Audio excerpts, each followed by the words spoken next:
hunt, hunt, hunt, hunt, hunt, hunt, hunt, hunt. Hunt, hunt, hunt, hunt, hunt, hunt, hunt, hunt, hunt, hunt, hunt, hunt, hunt, hunt, hunt, hunt, hunt, hunt, Welcome to the Where to Hunt podcast, the podcast that connects public land hunting enthusiasts. I'm your host, Eric Clark. Today is August 11th, 2015, and today I want to know more about trail cams. Seems like a pretty wide topic. There's a lot of spots that do have some depth to them, and I'm going to try to highlight as much as I can when I'm considering what type of trail cam I need, how I'm going to use it, how effective will it be, that kind of stuff. So to dive right in, simply get through this topic and see if I can help educate some people based off the things that I want to look for. There's a lot to know. It's a like I said, it's a really broad kind of topic. What kinds of trail cams are there? Well, there's the classic white LED, which is like the white flash you'd have on a regular camera. There's a red glow infrared, a no glow infrared. What do these differences mean to someone like you or I? White flash LED gives you a much clearer picture at night. It's a full color picture in the evening when it's dark outside, and it has much less blur. The negative or the drawback to that is, well, your camera just flashed off in the middle of the night. So Mr. Big Buck now knows where that camera is and probably spooked out. So good luck getting him to come back if he's not okay with that. The other side too is theft. Theft is a pretty big problem with these things, whether you're on private land or public. Obviously, probably more so on public land. However, some guy or hunter just walks by and click, there you go. Well, there's a trail cam for you. That'll lead me into another topic for this, but the red glow infrared seem to be more popular, more common, and more highly regarded in their ratings when I look up the different purchasing guides for these things. So that's something to consider. It depends on what's important to you and what you're really after.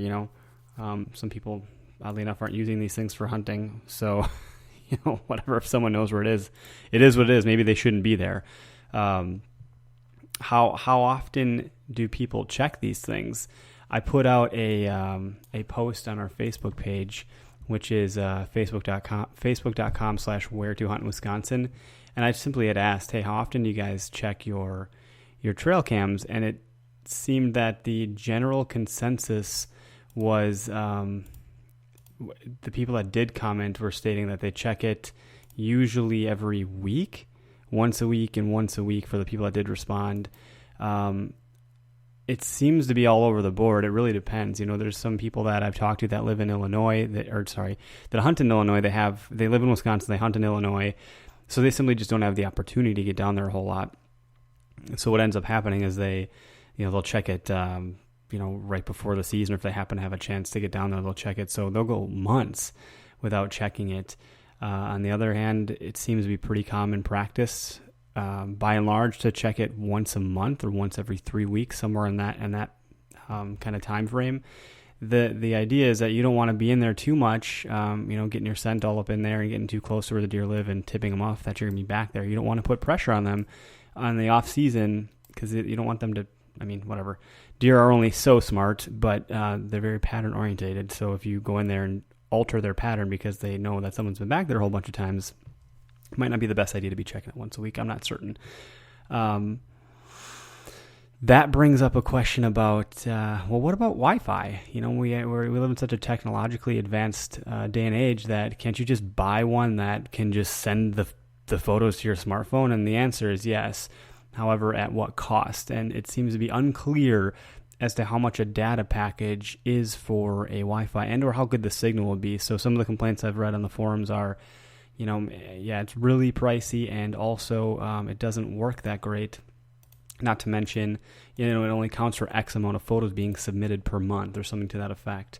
So like Bushnell's website, for instance, if you type in Wi-Fi trail camera on Google, it'll be one of the first options that pops up, and it actually says it's coming with a free 1-month trial version from Deer Lab to help not only send you your photos, but additionally use that information to plug it into an algorithm to learn the habits and behaviors of your deer and try to track your deer that way or pattern them ahead of time, which I thought was really interesting. If you hadn't heard of that, it's just deerlab.com is who they're partnering with. It's Bushnell. So that's interesting. But again, how much does that cost? And I have some information on what that would be. I think their super basic starting point was, I think it was $80 a month, somewhere right around there, and it went up from there based on what it is you're actually looking for and or wanting. So I don't know, that's like it was $80 a year, not a month, if I just goof that up. But you're ultimately at some point kind of starting out a new cell phone plan or something. Really, it's not like, yeah, here we go, $84 a year for the fawn package. It's telling you to manage one property. You get up to 10 trail cams on that property, save up to 10,000 photos, and then their highest end package is $408 a year. I'm no math wizard, but if I bust out the old calculator here, 408 divided by 12, it's $34 a month. You know, that's kind of, I think that's like my internet or cable bill. So, with this, you get apparently unlimited properties, unlimited trail cams, unlimited photos, unlimited bucks, and unlimited albums.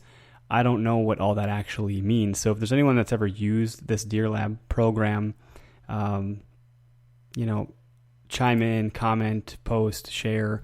Let us know if you've had any success with it, if it's worth its weight in what you're paying. And then, how is your Wi-Fi experience with your trail cam? Does anyone even do that? Can a lot of the audience afford that? So then we'll get into some simple tips here that I ran across as well. There were a couple solid articles about just simply how to set these things up, things to consider when you're putting a trail cam in the woods. Some of them seem no-brainer. The no-brainer kind of stuff, when you have the blinders on and you're just trudging through the woods, you're not going to consider all these things on the cuff. So if you just kind of stop and take a second to think about some of these things, I think they'll be really valuable, and they tend to be very relevant ideas. This, again, is actually coming from the Deer Lab website. So a lot of my research took me to this, and for what it's worth, it seemed really relevant. So tip number 1, don't look at the sun. Pretty obvious. You point the freaking camera into the sun, you're going to have an issue. So try not to face it east or west, where the sun obviously rises and sets. You're going to get a lower grade quality picture. Theft proof it. Again, theft is a huge problem. People put up trail cameras to watch their trail cameras. There was an instance last year in 2014 when some guy got paintballed for stealing a trail cam. I don't know, again, what where the morality lies on that. I think maybe it was kind of deserved, but something I have to couple with that theft proof is a website I found called camlockbox.com, which is a manufacturing company actually based in Green Bay, Wisconsin, who manufactures full-on hardcore legitimate lock boxes for trail cams, and you can search based on the model and the make that you have. They have a lot on here, so you'd be hard pressed to not find the trail cam that you have. So that's something to consider there. Obviously, you could probably come up with your own way to deal with that too. I've heard as much as people putting up, razor blades around it and crazy things like that. But you shouldn't steal. So maybe you got what you deserve if you go down that path. Cover your stench is one of the tips on here. Yeah, I guess. This thing's going to be in the elements all day, night and day, every day of the week. In the elements, it's going to get rained on, pissed on, freaking snowed on, whatever, depending on when you have it out there. So I'm certain that eventually won't be a problem regardless. So the other thing is leave it alone. One of the biggest mistakes trail camera users make is a lack of control when it comes to checking their camera, which we actually just talked about, obviously. So, how often are you visiting your trail cam?